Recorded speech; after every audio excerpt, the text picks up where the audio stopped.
Hello everyone, welcome back to another episode of the Doctor Who and Autism series. Today I'm dealing with Jess and we're going to be speaking about Crohn's, autism and Doctor Who. So thanks for coming on again, Jess. I think it's been like 2 years, since we last did this. It's been a while, hasn't it? Yeah, lots of change. I think we was in lockdown last time. Oh yeah, well, never again. Yeah, so would you mind introducing yourself again? Yeah. Right, so I am Jess. I am now 26. Last time I came on here, I believe I was 24. God. Yeah. I live in Southampton. I have Crohn's disease. I was diagnosed in March 2015. I have 2 kids who drive me crazy, and I love Doctor Who. So Yeah, so with your Crohn's, like, how would you say you're doing at the moment with that? I'm okay for the most part. I'm currently under colorectal because I need surgery. It's more a consequence of my flare up rather than actually because I'm flaring up. So I'm not going to go into too much detail about that surgery because it's unfortunately it's probably a bit too TMI for a podcast. Okay. Yeah. So I'm not embarrassed of things like that, but I know this is probably some things you shouldn't mention, and this is probably one of them. So I've got an appointment in September about that. okay. But other than that, I'm good. My new treatment, I'm on ustekinumab, or as lots of people know it, Stelara. I've been on that since February last year, because I believe last time I came on here was when I had just came off infliximab. I was told it wasn't working anymore, and it was sort of the in-between where I was okay, but it was inevitable I was going to flare up. It was just a matter of when. And that happened December 2020. Luckily, I wasn't poorly for too long. I did go on a liquid diet though, so that was very unpleasant to say the least. It was a strange experience because I'd never done a liquid diet. But after 6 weeks of that and some steroids and 10 kilos of weight loss, let's not forget that I got back on track. And yeah, my bloods and stool samples all indicate I'm in remission, which is good. So yeah, but yeah, I'm good.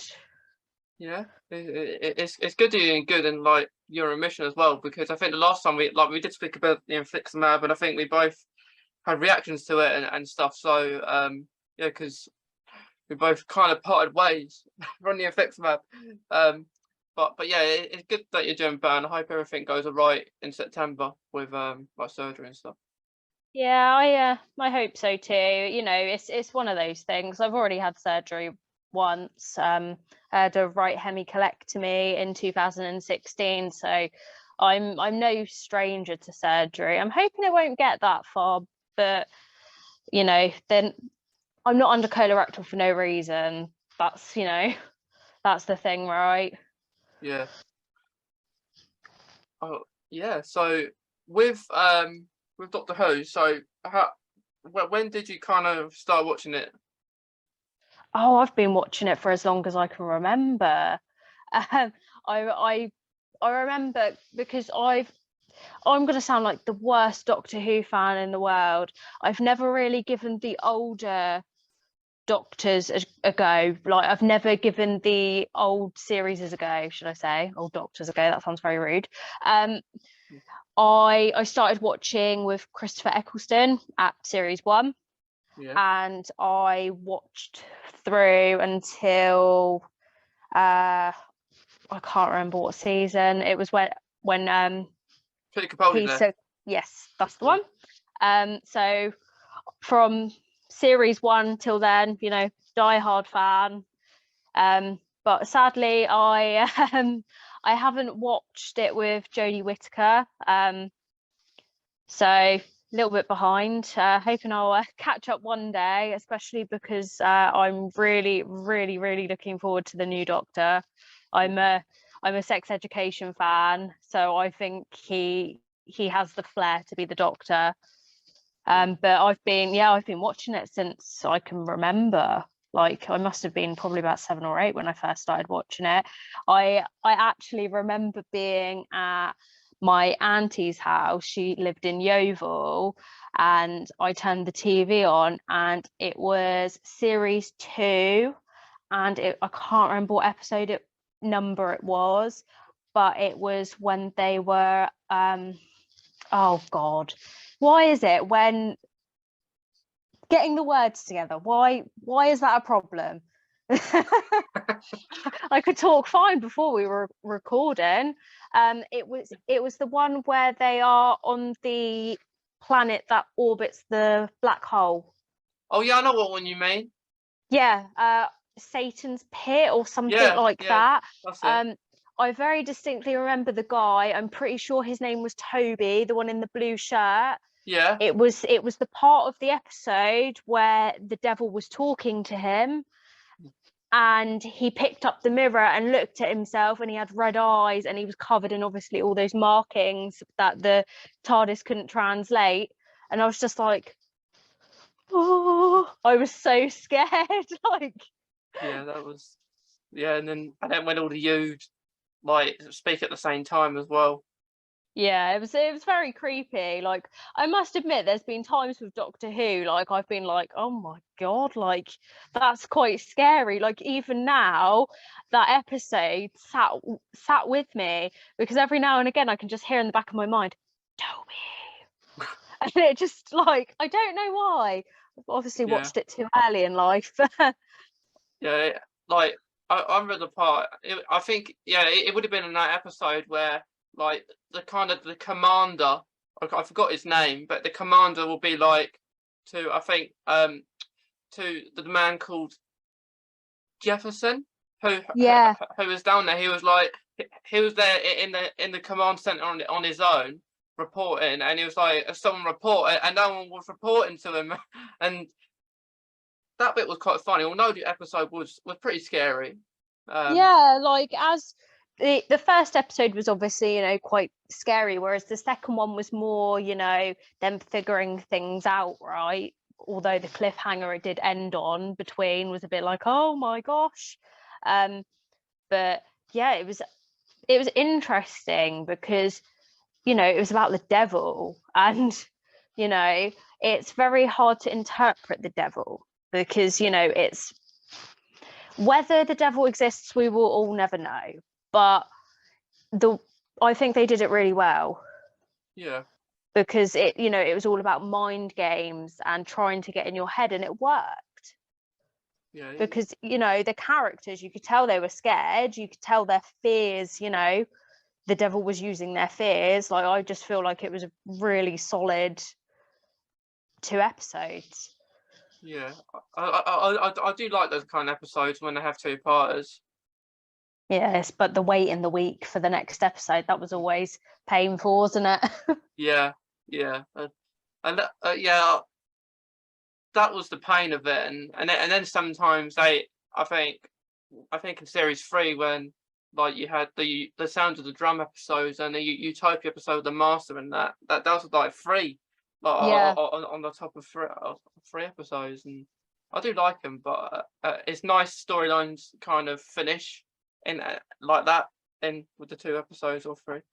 Yeah, it's nice when it all comes to a head and it sort of ends and there's no loose ends or anything like that. Although that 3-parter you're speaking of, obviously the ring at the end, that was obviously the the Easter egg to something else. Yeah, yeah, and that ring came back in like David Tennant's last episodes to bring It the was Master back.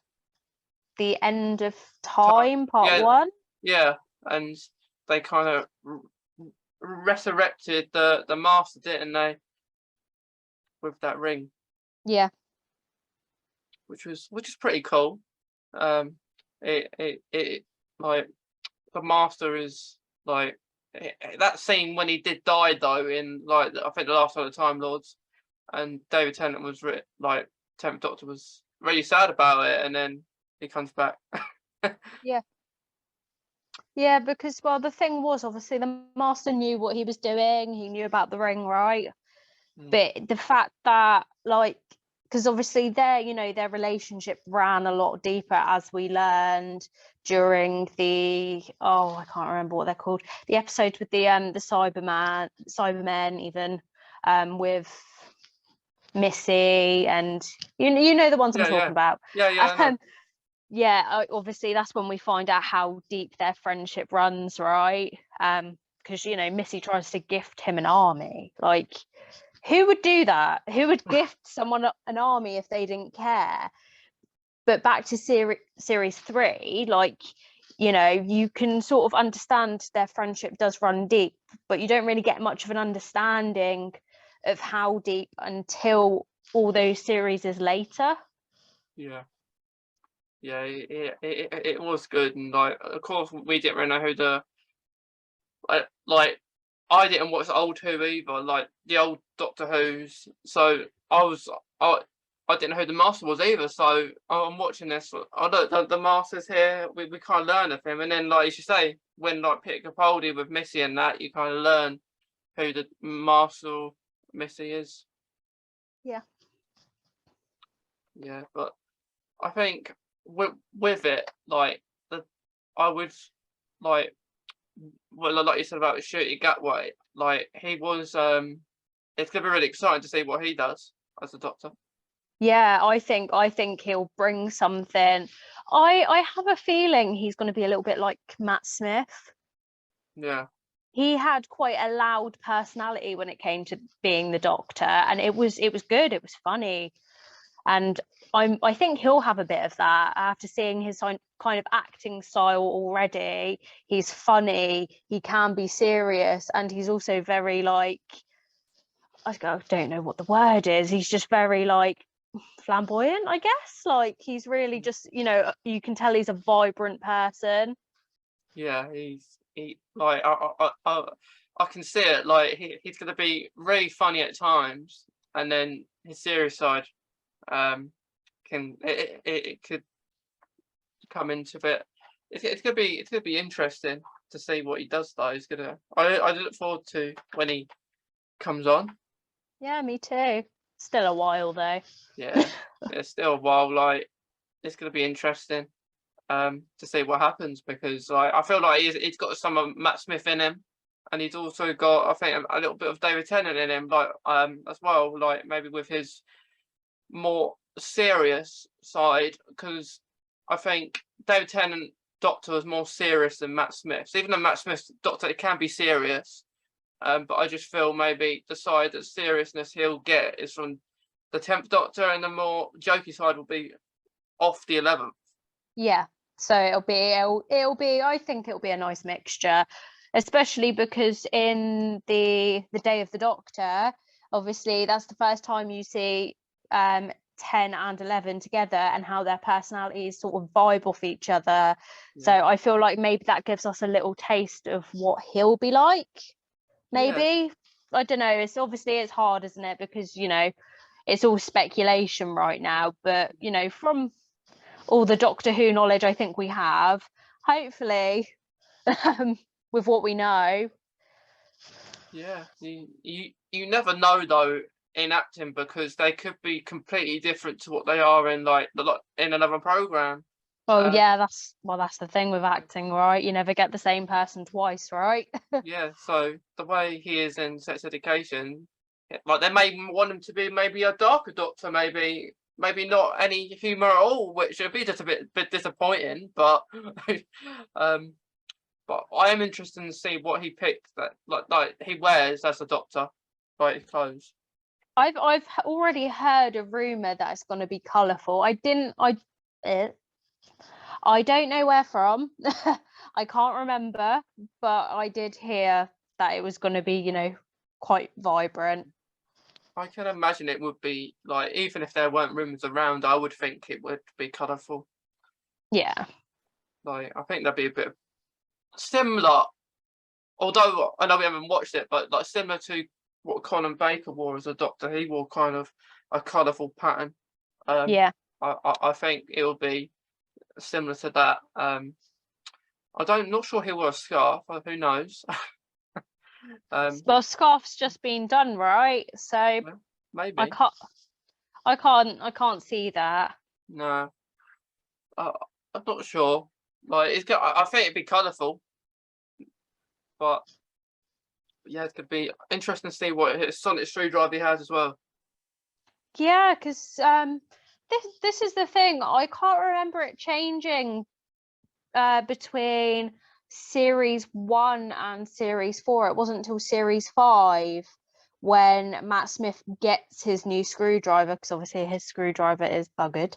And I can't remember it changing before then. I'm pretty sure it didn't. But then, over the years they have changed a lot. Yeah, like I think the ninth Doctor had exactly the same one as the 10th. It may just been updated, like or such, had the same sonic screwdriver, and then you had the 11th Doctor just had one, and then Peter Capaldi had two, or you could say three because he had sonic glasses as well. But his second sonic screwdriver he didn't really use that much. No, that's the thing. It is something that's sort of phased out, hasn't it? He used to rely on it very heavily. It was, whack it out for everything. But now, no, not so much. Yeah, like I won't give anything away for like Jodie's Doctor, but she does use her. Oh, you can if you want. Well, she just uses her sonic screwdriver awfully a lot. I always, when I think of Jodie Whittaker as a Doctor, I always get reminded of Matt Smith, the way she does things, and always getting the sonic screwdriver out for no reason. She'll just do it. Just to fiddle with. Yeah. That's the vibe she does give me. Like, she seems very much like Matt Smith. And from, like, I've seen little clips here and there, and I've been like, yeah, I can see it. I can see her being, just like him. Whereas Peter Capaldi was a very serious Doctor. He didn't smile very much. No. It took me longer to get to like him in like the 12th Doctor, but as much as like other Doctors.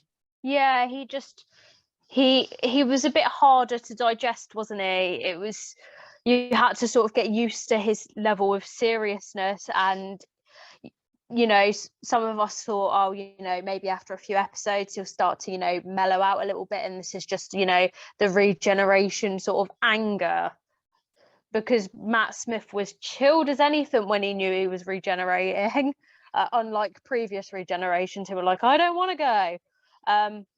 So yeah, part of me thought, oh, he'll mellow out. It's just, the anger of the situation that's just happened. But no, he didn't, did he? But it really brought something to, it was when, was it the 3-parter when Clara died but didn't die? So obviously they had the episode with the Raven, and then the next episode he was like trapped in that castle, and it was just him reliving the same loop over and over again, punching this like crystal wall until it was nothing. That's when I realized his seriousness was heavily part of who he was. It wasn't going to change, but it was perfect for that. Yeah.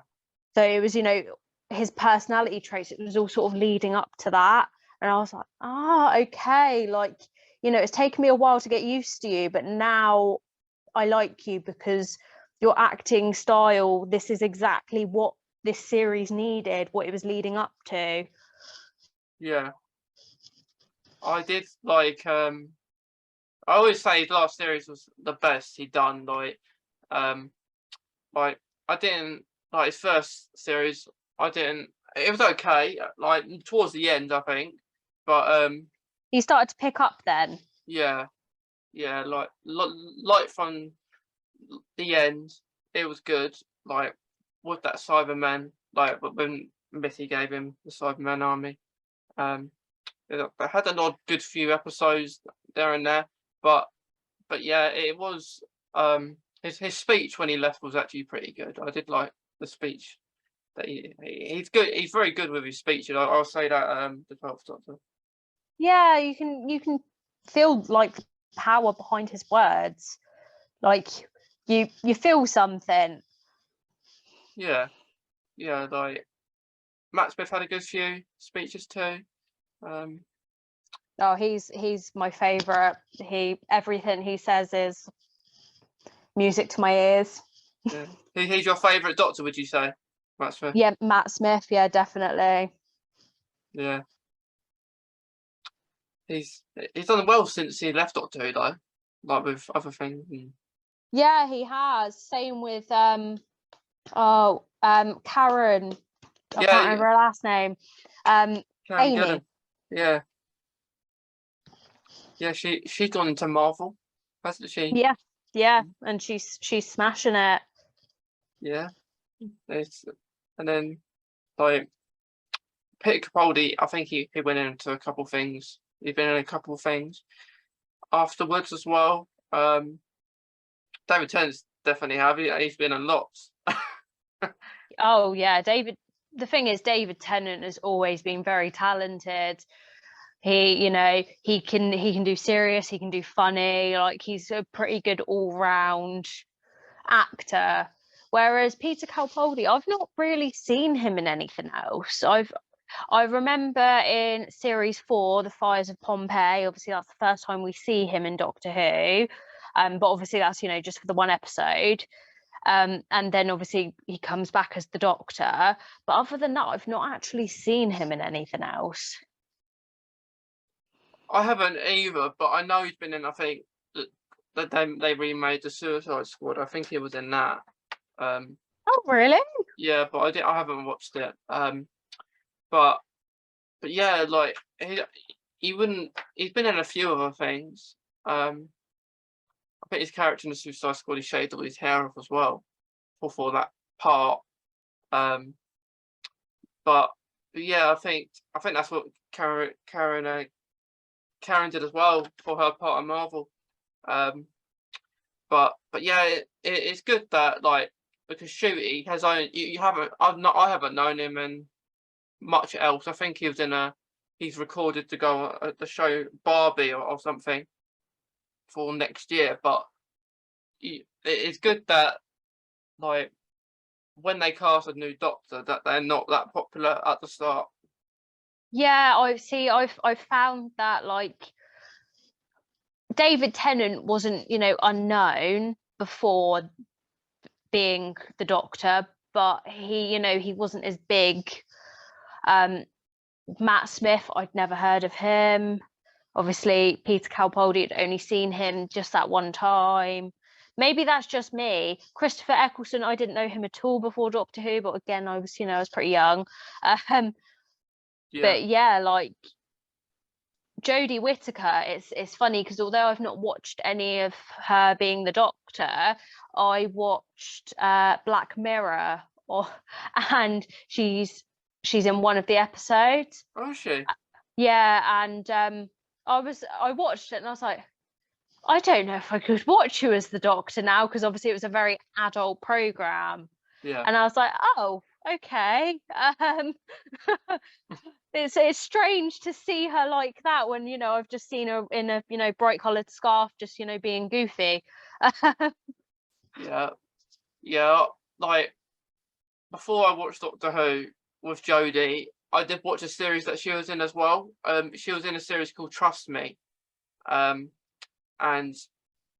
she played like a mum, I think. And I wasn't like you. Like I suppose you feel like that when you've seen someone in another program beforehand. But yeah, then she was the Doctor, and everyone has mixed opinions about every single Doctor. There's no getting away from it in Doctor, is there?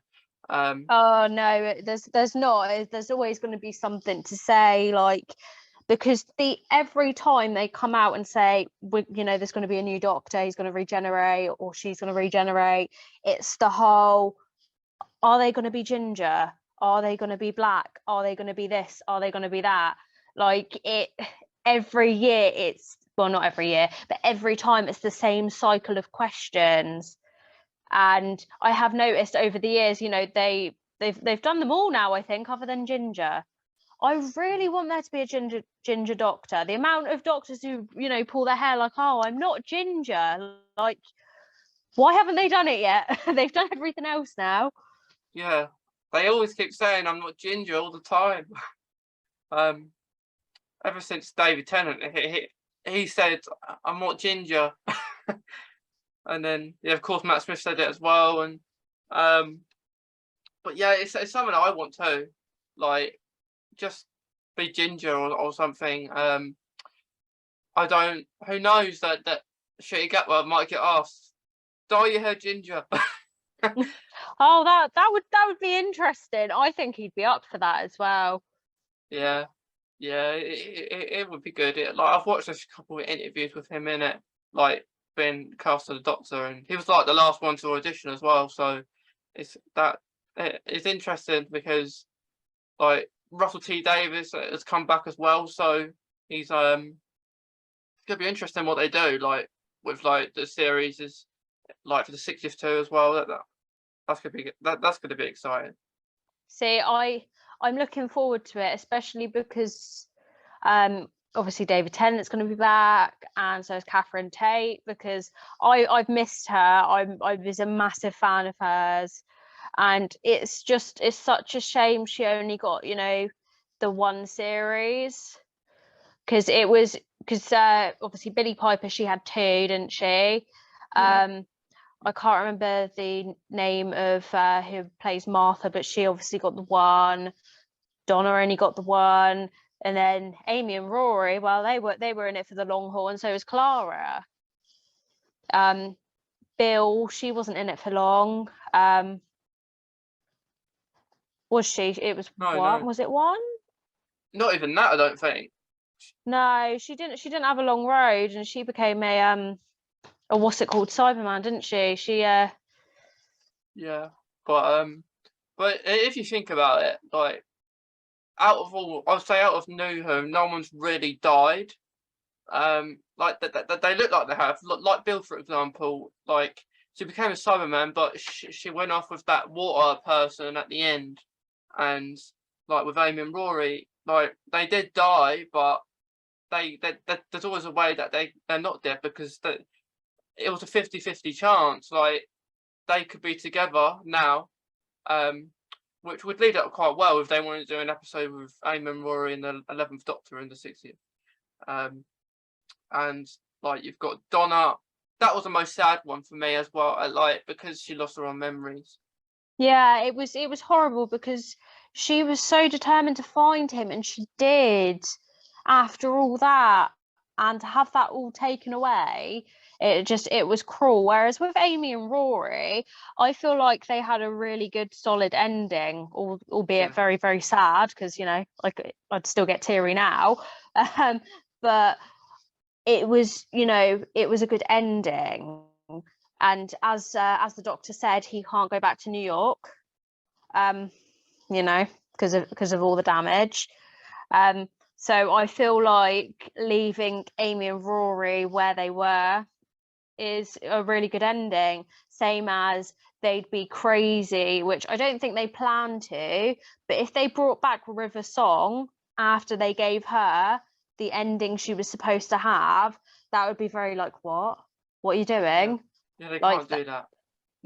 yeah, I feel like they shouldn't do it with Amy and Rory. I know the door's slightly open, but it's not really, because they've said the Doctor can't go back to New York. So with that being said, they were stuck in New York in the past. That's it, right?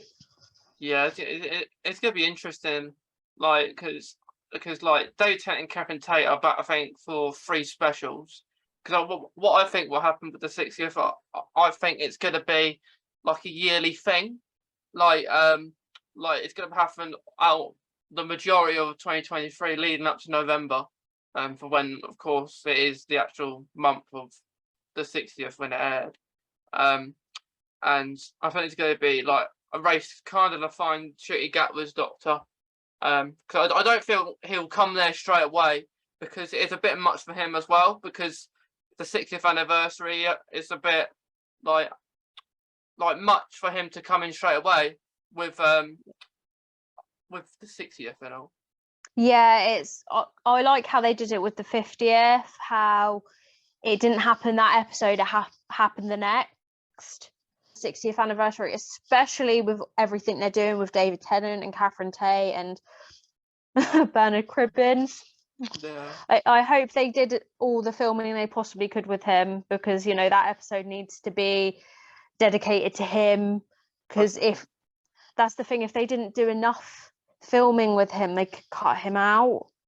But every fan would be fuming if they did, me included, because they can't do that. I adored that man. He was like the granddad I always wanted. Yeah. But yeah, I think given what they're giving us already, I think they'd be mad to do a regeneration at the end of that episode. Yeah.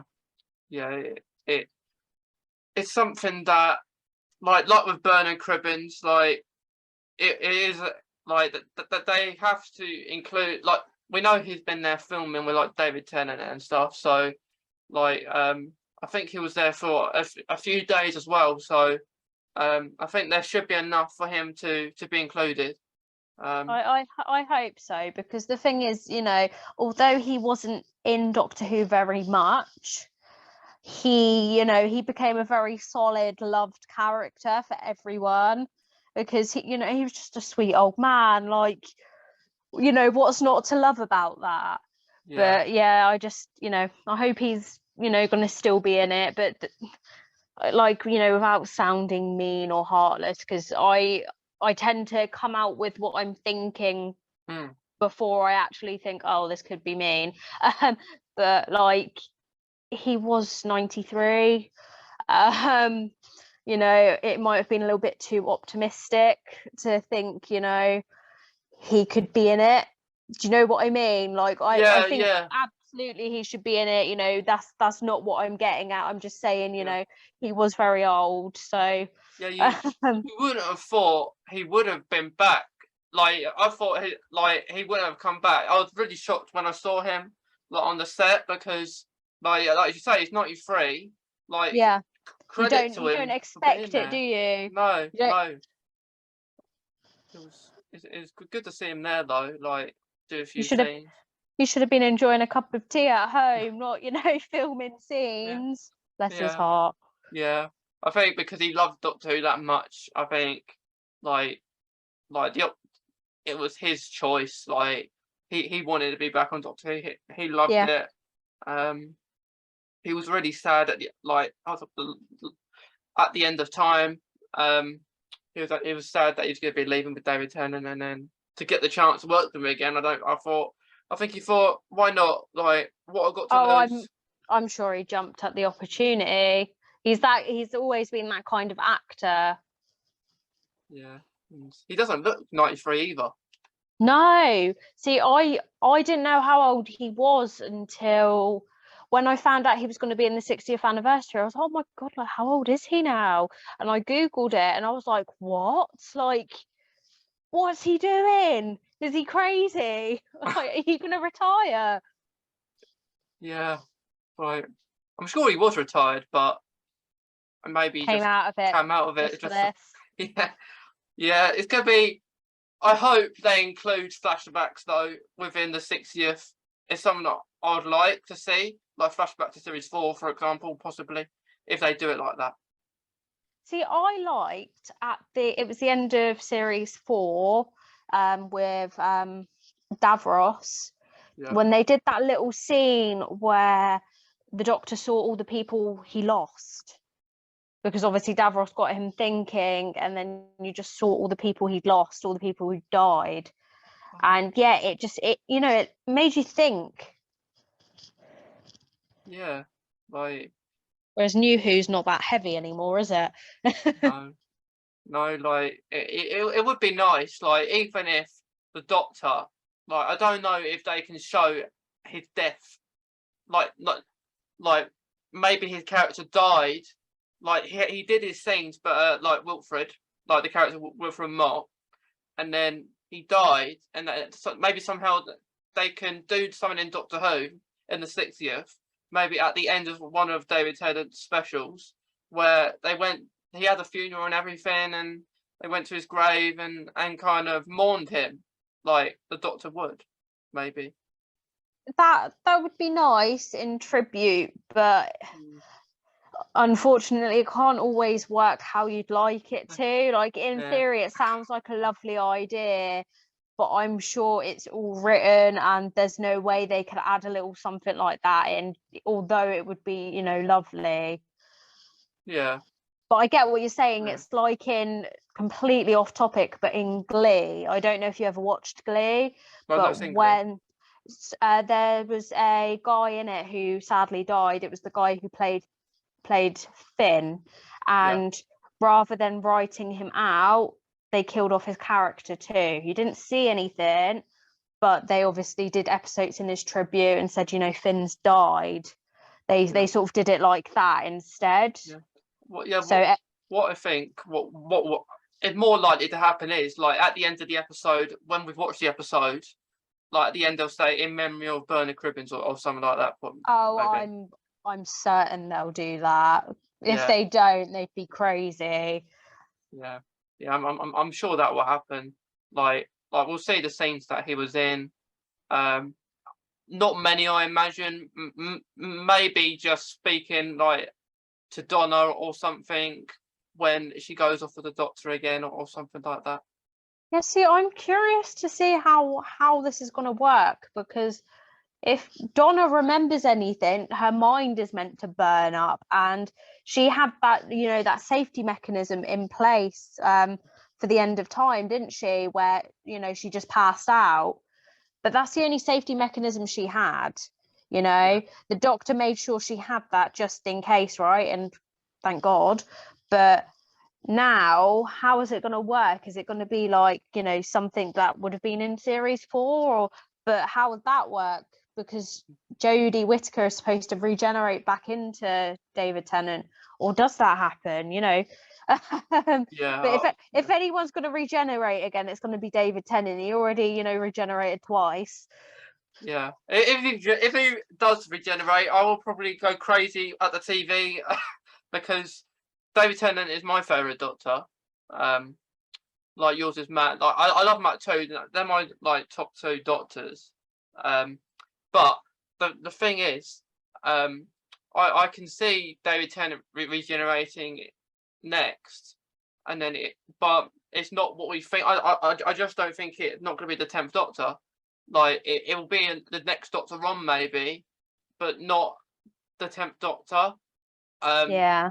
I just like it will be a regeneration, but just maybe I don't know. But I don't think that it's going to be in like. I think it's going to be in a different universe, possibly, where Donna and the Doctor kind of worked out, maybe. Possibly, yeah. Like, well, you know, we'll just have to wait and see, right? Because again, it's all speculating. I love David Tennant's Doctor, but it was towards the end, before he regenerated, when he started obviously getting a lot angrier and he started to play God. That's when I started to not like him so much. It was, but that's the power of acting. I believe you're supposed to feel that way. You're supposed to feel outraged that he thinks he's, you know, God. And it's, you know, at the end of time part 2, he gets kicked back into place when he realizes, you know, I'm not God. I'm about to die and I don't want to die. That's when you finally you realize he's seen the error of his ways. But again, you know, that's just powerful acting. You're supposed to love the actor and hate the actor, and, you know, you're supposed to feel these things, you know, throughout a series, throughout an episode, you know, throughout anything. Yeah, and I think as an actor, like David Tennant, when he was shouting and Wilfred was in the box, I don't think, as an actor, of course you have to do what you're told in the moment. Like, I suppose deeply down he really didn't want to do that, like shout at Wilfred and blame him for like making him to help him in, so that is the cause of his regeneration now, because he survived and stuff like that. Well, it's very sad. It's Though. because his doctor assumed that it would be someone bad. He assumed, like on the waters of Mars, when obviously the creature, I don't remember what they were called, but I don't think they actually had a name, I think come they're to just think of it. water creatures. Yeah, those water creatures, when he starts banging on the door and he's like, nope, I'm not going to give you the chance to do a fourth, and obviously electrocutes him, he presumes it's going to be someone bad. He doesn't think it's going to be someone good. Yeah, he thought the master was going to kill him and didn't. So Yeah. Yeah, I think. I think that very much threw him off guard as well. Yeah, I think it did as well when, like, when the Time Lords come back and the Masters started, because when the Master got rejected from the Time Lords, and then the Doctor was really shocked by what he did after that, I think. Yeah, because the thing was, the Time Lords made the Master that way, and that's really sad. Like, he would never have been like that if it wasn't for them. No. They put that sound in his mind and he went crazy. That's not, in essence, it's not his fault. He did a lot of bad things and she did a lot of bad things, but it wasn't his fault. And it's actually very, I guess, selfless what the Master did in the end. Yeah, and like he thought, I think as well, he thought he was going mad himself, the Master, but knowing when that sound was real, like, he wasn't, like, and the Doctor heard it. But yeah, it like, I still really like the End of Time episodes. That series 4, series 3, and series 5 are my favorite series. Like, are my favorite ones. After series 5, I think they were still good, like, episodes in that, but not like that. I just said they're my favorite 3. I think. Yeah, see, I'm series 4, 5, 6, and 7. Yeah. Which sort of goes without saying, really, doesn't it? But yeah, was they just Matt Smith's ones, were they? Except 4 was David Tennant. Okay. I'm like a sort of middle generation Who fan. Like, obviously, I've not watched the new, and I've not watched the old, but I've got my solid little era that I love. Yeah, and yeah, it's good. Like, it's almost like a comfort show, isn't it? Like, you'll watch occasionally, and if you're having a bad day, or maybe your Crohn just not been nice. Oh yeah, I watch it when I'm sad. I watch it when I'm happy. It's it's always been a thing for me. Yeah, like with Christopher Eccleston, that there was another series that he was in. It was called, like, The A Word. It was like an autism, like, show he was in. Oh wow, I didn't know that. Yeah, because like, he did good. Like, I think he played the granddad of a boy that had autism, or has autism. Oh wow, yeah, I didn't know that. Unfortunately, I don't know much about Christopher Eccleston other than series 1. Yeah. Like, I've not seen him in anything else either, which is a shame. But that sounds really good. Yeah, like, I didn't know about it not till maybe late last year, or yeah, it would have been late last year, and I watched it. I haven't watched it all because I don't know. I just go back to it now and then. It's not a long series. I think it's about 3 seasons. But Yeah. yeah, like, that has, like, most of different communities, like autism, Crohn, but they all have impacts in Doctor Who. Yeah. Mm. It's nice to be represented as well, like how some programs just do it. Like, I'm a medical drama person, always have been, and I don't know if you've ever watched it. I'm pretty sure when we had our, like, IBD lockdown group, Yeah. I'm pretty sure I mentioned it on there, Chicago Med. Oh yeah, I've heard of it. Yeah. There's an episode where a mother and son both end up with Crohn's. Oh yeah. And I'm like, yes, representation, like, because you don't see it very often. Well, you don't. I know another program called The Good Doctor actually had a person with Crohn's on it as well. See, I've seen little clips of that on TikTok, but I tried to watch the first episode and I just couldn't get into it. I'm one of those, if I can't get into it in the first episode, I give up prematurely, which is not always good. No, like it takes time to get into it. But it's like the doctor had autism, and then he deals with it's nice because it had Autism and Doctor Who representation. Like a person had Crohn's. They also did a COVID one as well during the lockdowns, and yeah, it's pretty Yeah. cool. But Oh, that's good. it's pretty cool they have shows like that that can like raise awareness as such for autism and Crohn's. Well, that's the thing. Like, a lot of conditions, especially autism as well, because some people struggle to understand things, especially when they can't see them. It's the whole, invisible illness thing. Like, if you don't see a person in the wheelchair, you don't, in a wheelchair, you don't see something physically wrong. It's that sort of, it's a problem because invisible illnesses aren't seen. I guess that's my bottom line without trying to sound offensive, because that's not my intention. I just, again, Yeah, it's true. word vomit. Yeah. But like, yeah, it's nice for to get these mentions in TV programs, even if it's really small or something subtle, or it's only for a minute, just because the things you don't see don't get talked about. Yeah. And that is very hard on society. Like, for example, my son, he has dyspraxia. I had no clue what dyspraxia was until I was told he had it. And I went crazy researching, trying to find out more about it, trying to get an understanding of it. And then I found a community of, other parents in the same situation. And I was like, oh, like, obviously I knew we weren't alone, of course not. But, until I found that community, I was a bit like, oh, like, what do I do with this? Where do I go? Who do I talk to? Like, it sort of leaves you in a hole, and you're like, how do I get out? Yeah.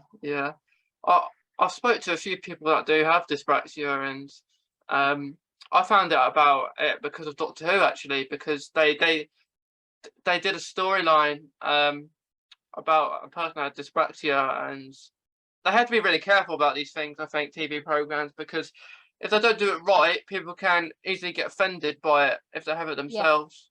And to be fair, it's there's that, but there's also political correctness gone mad. There's it won't offend like the community, they might have like poke fun at it a little bit, but it be gentle, whereas other people might be like, but that's completely wrong. Like, you can't please everyone in this world. No.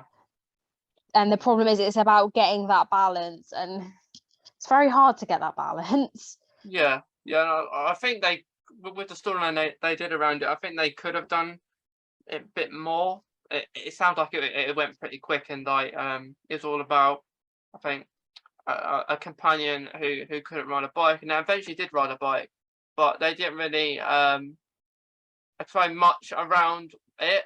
Like it was like it went, and like the storyline was very fast, but it's good when they mention these kind of things. Yeah, especially because with autism as well, like every person on the spectrum is very different. Yeah. And the same with any condition, really. No two people are the same.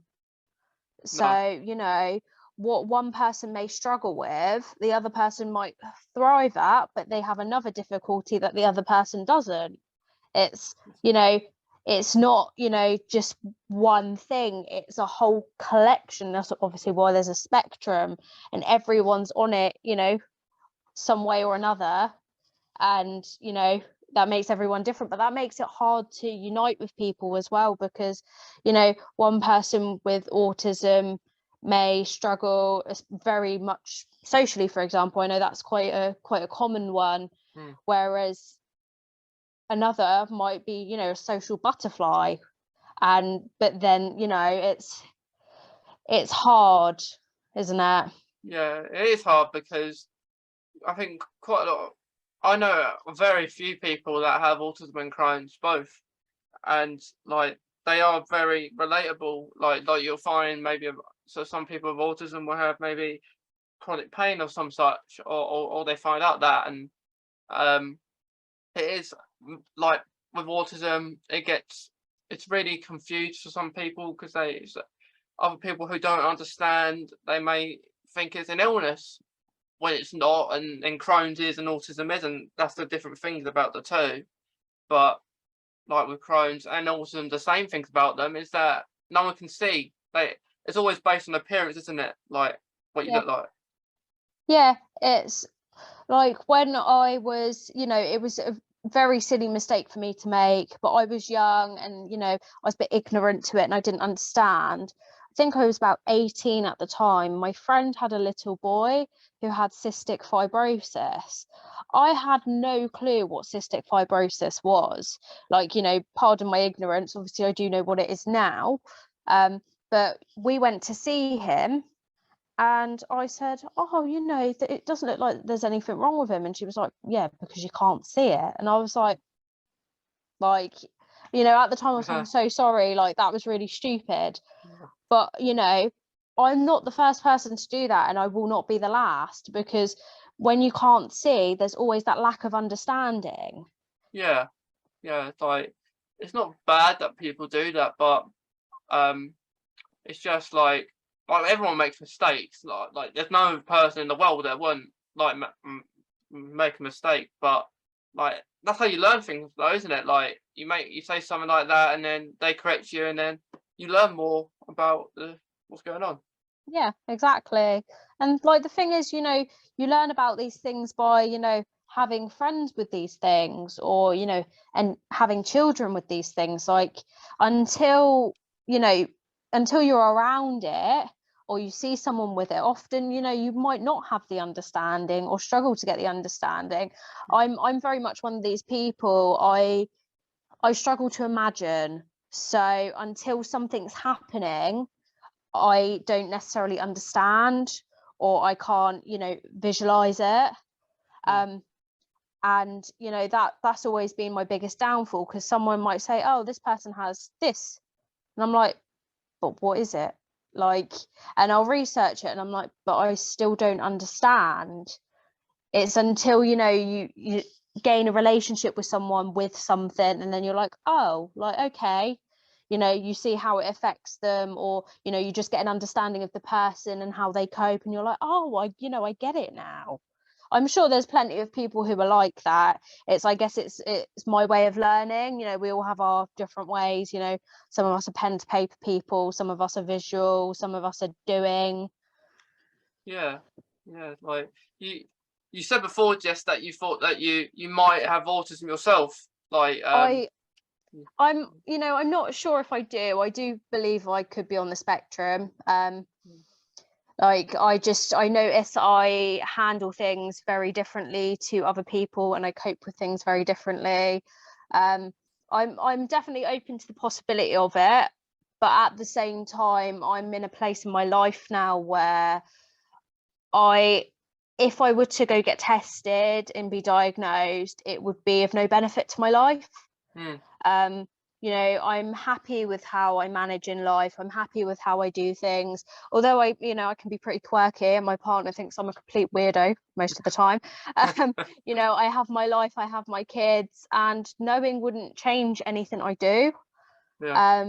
So, you know, like I say, a diagnosis, or, you know, exploring this, because it may not be autism, it could be something else. I feel like it wouldn't be of any benefit to me, because I like myself as I am, and, you know, it's nice when you're in a place in your life when you feel like that. Because all a diagnosis would do would be like, you know, say if I was diagnosed with, just to throw out that ADHD, for example, if they said, oh yeah, you've got ADHD, okay, what do I do with that information now? Like, because I'm, as I say, I'm happy with where I'm at. Yeah. I hope that makes sense, because Yeah. Yeah. Yeah. Like it's like a personal choice, isn't it? Like yeah, I suppose if it, like you get more actually you get more nowadays, like people like when I was younger I got diagnosed with autism when I was 9 8 9 years old. I don't remember any of it. But no, not I remember having tests and that, but it was helpful like as such because but I find nowadays more people maybe older in life, like not that much older, well some are, but um, do get diagnosed. Like it's more common now. yeah, there's oh, who is it? It's that woman from the chaser. Oh yeah, She and she didn't Hecate, yeah, yeah, she didn't get diagnosed. She's got Asperger's. yeah, She didn't get diagnosed until quite late in life. yeah, And like, it's good for her if that's, if seeking diagnosis is what was best for her. Because I do find with some people, including myself, sometimes if I have a bad day, I find, there's a missing piece of my puzzle, and where is it, what is it, like, but it, it's is yeah, what it is, right? yeah, definitely. Like, would you like to see like maybe a person with Crohn's have a storyline or like a Crohn's storyline in Doctor Who? um it would be nice to have a mention, I think, Hmm. but that's the thing. I couldn't imagine, given it's, sci-fi and crazy and running around. I couldn't imagine Crohn's really getting a storyline in Doctor Who. Not that I'm against it, but I couldn't imagine how that would play out. Yeah, it would be interesting. Like, Just just yeah. a woman running across the TV like, sorry, I'm having a flare up, running to the loo. Like, you can't picture it any other way, can you? Like when No, I've had one too many slices of pizza and I'm feeling sorry for myself and my tummy's unhappy. Yep, I'm sorry, I've got to run upstairs now. Like, you yeah. just, yeah, I can't imagine how that would play out. If they could make that work, then fair Yeah. enough. But Imagine if they did a storyline where they could cure it or oh, something. that would be magic.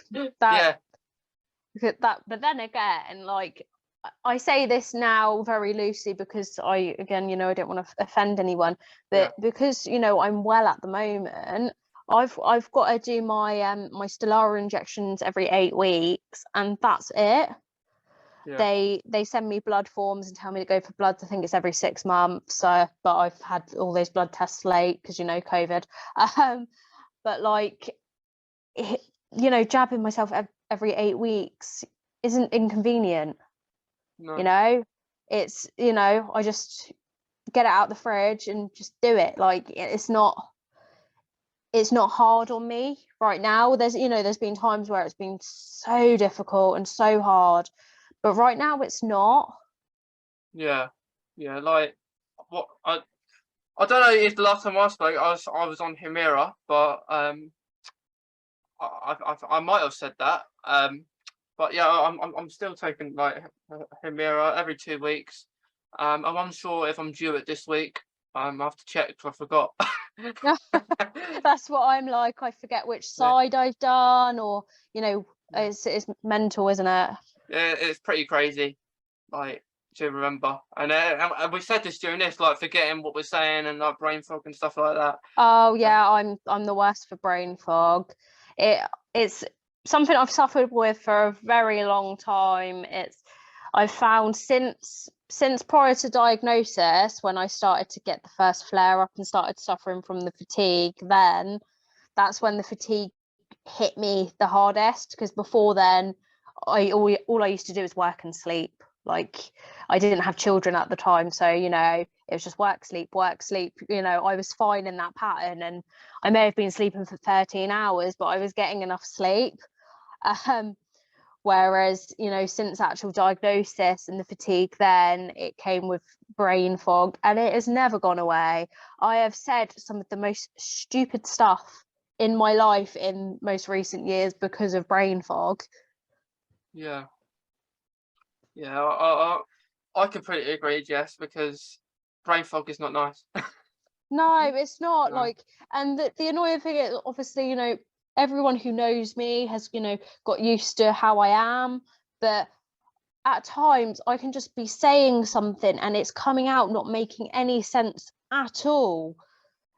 But luckily, the people around me know what I mean. It was like I had to call my father-in-law earlier to do with like building stuff. And I called him and I was trying to explain this. And then I got off the phone. I was like, I did not make any sense then at all.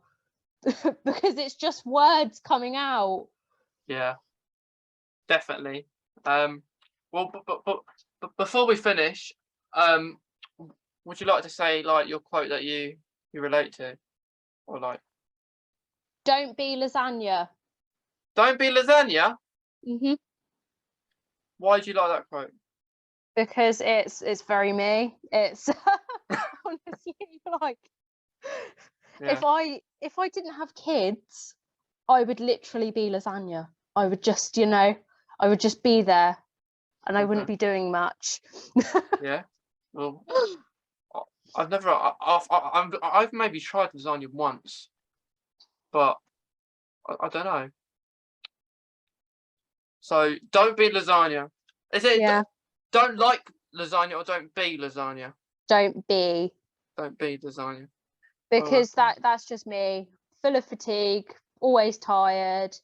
And if I could just be a tray of food that just, is just there, Yeah. it would be that.